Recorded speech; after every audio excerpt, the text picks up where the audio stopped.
Amis du jour, bonjour, j'espère que vous allez bien. Si on se retrouve, à mon avis, c'est que tout va bien pour vous. En tout cas, pour moi, je suis dans les robes. Je vais me présenter quand même. Je m'appelle Nathalie, du compte Instagram Yaka Coudre, la chaîne YouTube c'est Yaka Coudre aussi, je ne me suis pas cassé la tête. Eh bien, mes envies du jour, ce sont des robes. Je viens de finir la robe de Atelier Berny, la robe Georges, et j'ai adoré ce style. J'ai trouvé qu'elle allait bien sur moi. Je change tout. Je ne veux plus de tissu à gros motifs. Je ne veux plus faire de la couture pour faire de la couture. Je vais essayer de faire des choses qui vont à ma silhouette. Voilà, c'est les nouvelles du jour. Eh bien, nous sommes partis sur une robe Burda dans ce tissu. Allez, c'est parti mon kiki. Audio Jungle.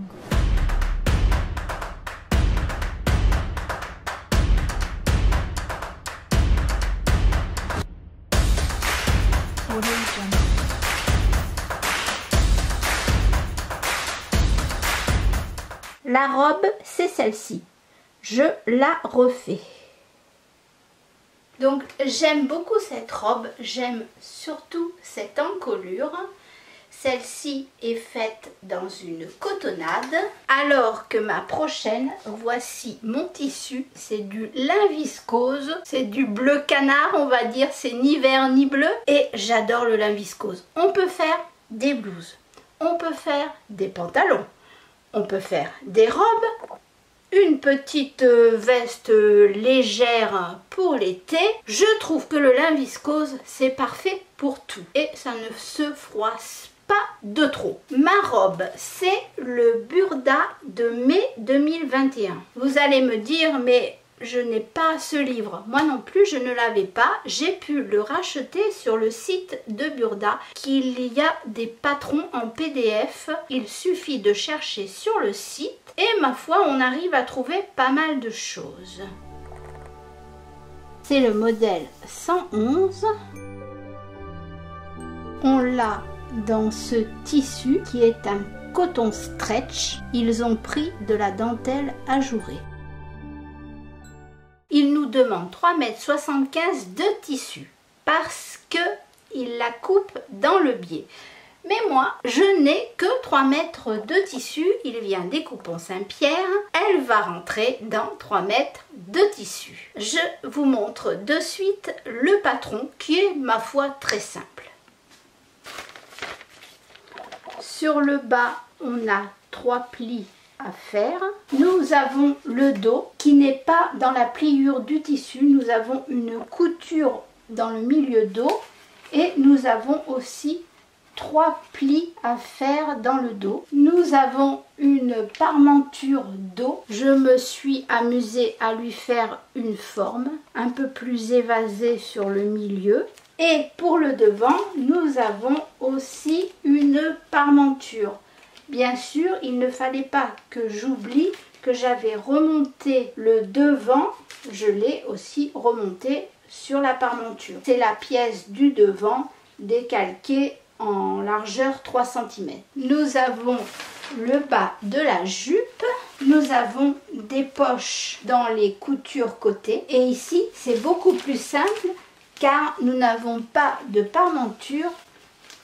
On doit juste replier le tissu. Et voici le dos qui est pareil en 2 parties. Nous avons une couture milieu dos et nous avons une manche toute simple avec un ourlet dans le bas et quelques petites fronces entre ces 2 points, de là jusque là. Donc voilà pourquoi il nous demande beaucoup de tissu, car les jupes doivent être coupées dans le biais du tissu. Donc il est évident que ça consomme beaucoup de tissu. Et moi je vais le couper dans le droit fil. Comme ça j'aurai assez de mon coupon de 3 mètres pour faire ma jolie robe. Voici le patron devant. Ça vous parlera peut-être plus à plat. Nous sommes dimanche, il est 19h10, je suis en panne de batterie, donc d'un côté on va recharger la batterie de l'appareil photo et d'un autre côté je vais couper mon tissu car là il faut vraiment que je le coupe par terre. Ouïe mes genoux, car avec l'âge les genoux ils en prennent un coup. Je préfère couper sur ma table de coupe mais elle ne fait que 1,50 m. Être à genoux par terre c'est vraiment pas ce qui me plaît le plus alors que j'ai une si belle table de coupe. Et là, il me faut vraiment mes 3 mètres et que je place bien mes morceaux. Donc, je vous retrouve après, les batteries pleines et le tissu coupé. Je viens de placer toutes mes pièces sur mon coupon de 3 mètres. Nous avons le dos, la poche, la manche, le devant, la parmenture, la jupe devant, une autre poche, la jupe pour le dos et la parmenture pour le devant. Pour le devant, ils nous font voir que c'est ici le droit fil. Pour ma jupe, ils me demandent de placer en travers. Donc moi, je vais faire comme mon devant. Je vais me servir de la ligne de boutonnière comme droit fil. Voilà, mon tissu est coupé. Je vais garder ce patron dans une enveloppe plastique. Le patron, j'ai oublié de vous dire, mais il va de la taille 36 à la taille 44. Et moi, je le fais en taille 42. Celle-ci, en coton, je l'avais fait en 40. Ça passe. Mais on se rend compte mais quand même les boutons ils s'écartent un peu. Donc celle-ci je l'ai fait en taille 42 pour mon 98 de tour de poitrine et tour de hanche. Les 1 ou 2 cm qu'il me manque pour mieux boutonner, ça sera rattrapé en faisant une taille au-dessus. J'aurai pour celle-ci la possibilité d'avancer un petit peu les boutons. Mais étant donné que j'ai une dizaine de boutons qu'il faudrait tous que je les recoupe, ça m'enquiquine un peu. Voilà, vous savez tout. Il est 20 h, j'arrête pour aujourd'hui. Je reprendrai demain, bien sûr, sur les plis à faire sur le devant et sur le dos. Et après, roule ma poule. Ma piqueuse plate est enfilée. Et pour surjeter, je vais surjeter en bleu ciel, c'est ce qui se rapproche le plus. On commence de bonne heure et de bonne humeur. Nous sommes mardi, il est 6h22 exactement. Et j'en suis là. Donc j'ai cousu les épaules, j'ai monté ma parmenture. Et là, j'ai plus qu'à la coudre sur les bords. J'ai mis de lin tissé. D'ailleurs, j'ai trouvé de lin tissé, trouvé en payant d'ailleurs, chez les Coupons Saint-Pierre. C'est du H180. Pour moi, c'était de lin tissé très résistant pour faire mes ceintures de pantalon. Eh bien, je me suis trompée sur toute la ligne. Mais par contre, il est très souple. Et j'aime beaucoup. D'habitude, je prenais celui de Dries & Stoffen, mais maintenant, chaque fois que je commanderai sur les Coupons Saint-Pierre, je prendrai celui-ci.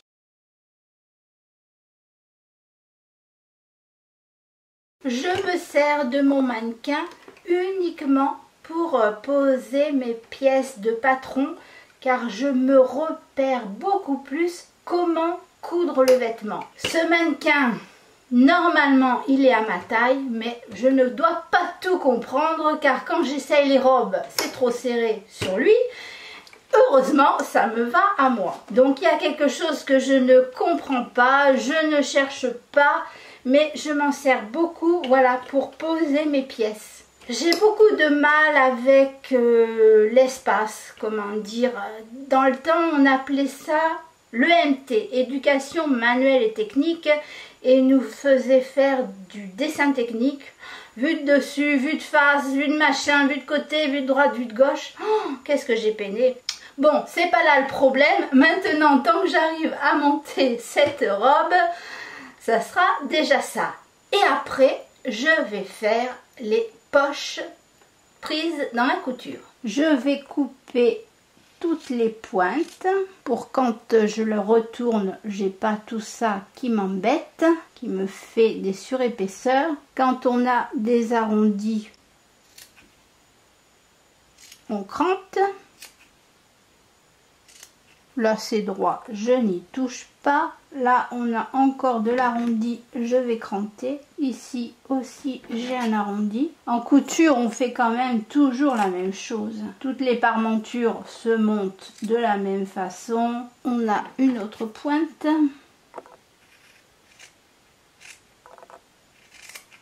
Donc je vais retourner.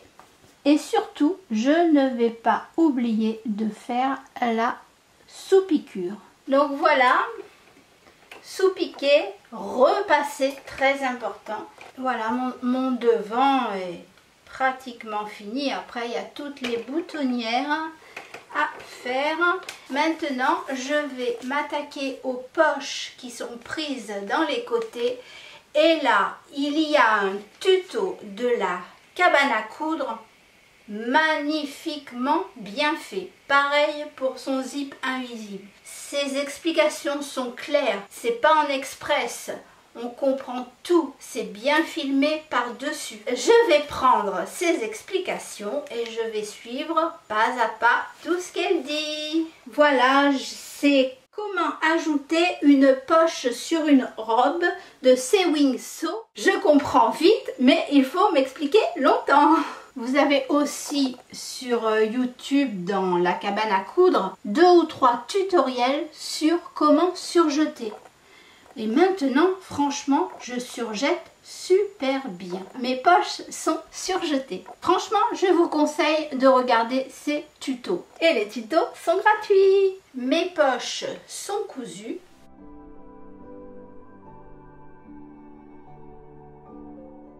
Voici les poches avec le tutoriel de la cabane à coudre.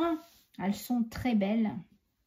On a même une sous-piqûre pour pas qu'elles ressortent à l'extérieur. Et là, elle nous fait faire quelque chose justement pour pas que les poches se déchirent à cet endroit. Donc, je vous laisse regarder le tutoriel. Il est gratuit. Et franchement, moi, j'adore. Des poches invisibles, on va dire. Je vais coudre les manches car il y a quelques petites fronces à faire en haut de la manche. Et je ne coupe pas les côtés car comme ça mes manches ce sera beaucoup plus facile à monter. Pour marquer sur mon tissu comme là la manche, il faut que je sache de quel côté elle se place, c'est-à-dire le devant ici. Et comme mes stylos friction ne veulent pas écrire sur ce tissu, je ne sais pas pourquoi, eh bien tout simplement je mets un morceau de scotch, je prends un marqueur permanent et j'écris sur le scotch. Bien sûr là carrément il ne faut pas déborder, autrement c'est la cata. Et comme ça après, quand j'ai fini mes coutures, le scotch s'enlève très facilement. Mais bon, là, j'ai pas fini, je vais quand même le garder. Je me mets loin, loin, loin, loin, loin pour que vous arriviez à tout voir. Donc, on a le haut, les manches sont montées, le bas de la jupe est monté avec ses poches côté. C'est tout simple, j'ai plus qu'à assembler le bas avec le haut. Eh bien, je continue.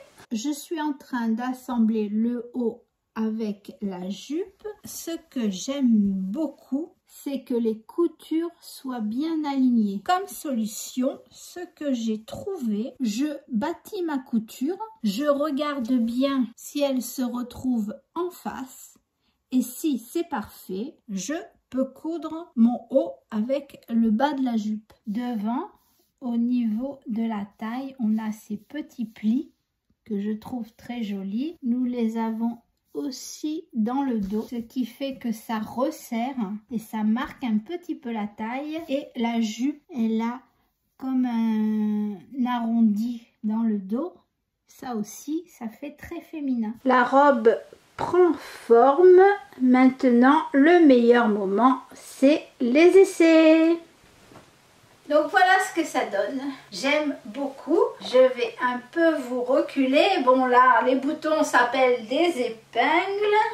C'est pas terrible, terrible. J'ai monté d'1 centimètre le cœur. J'ai vraiment bien fait. On voit rien. Les épaules sont magnifiques. Les petites manches. Alors je recule, je recule. Est-ce que vous arrivez à la voir en entier? Poussez-vous derrière. Elle est longue, longue, longue. Elle est très longue. Elle va jusqu'en bas des pieds. Mais en fait, j'avais prévu un ourlet de 4 cm. 2 x 2. Et j'ai presque envie de faire 1 x 4. Un gros ourlet.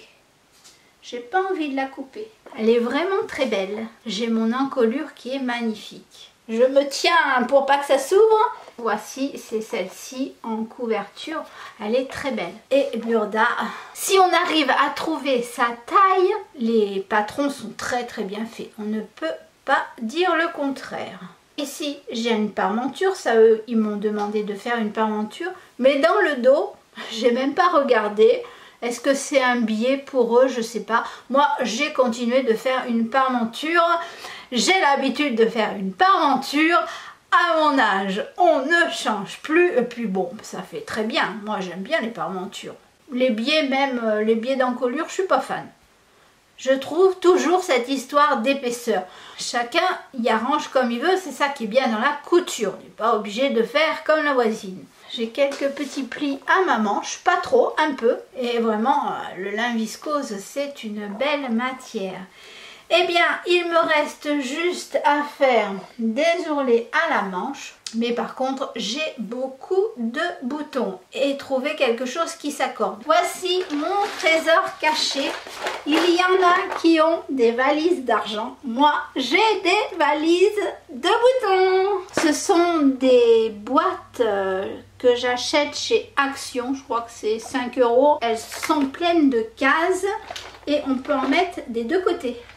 Ça ne va pas être évident de trouver des boutons qui s'accordent avec cette couleur. Après, il y a le blanc, c'est passe-partout. Peut-être le noir. Je vais chercher dans toutes mes valises de boutons. Tout au pire, j'ai le plan B, c'est-à-dire je fais les boutons recouverts avec ce tissu. C'est Couture et Paillettes qui avait montré qu'elle mettait ses boutons dans des casiers.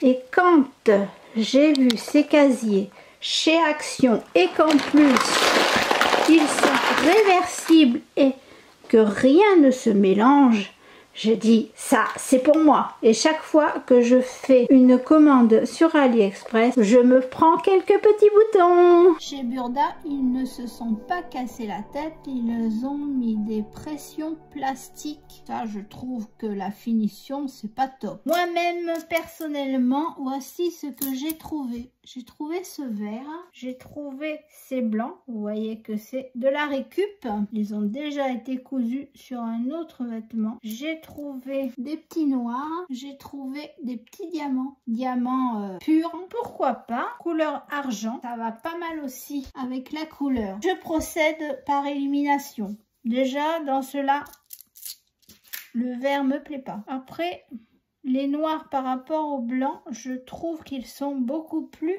discrets. Donc j'enlève les blancs. Ceux-là, je les aime bien, mais je les trouve un peu gros car j'aime mettre beaucoup de boutons et des petits boutons. Donc j'élimine et il me reste ces noirs ou les diamants. Je crois que je vais rester sur les noirs. Allez, adjugé vendu pour mettre des petits noirs. Ça reste bien. Allez, faisons les boutonnières maintenant. 12 boutonnières de fête dessus, dessous.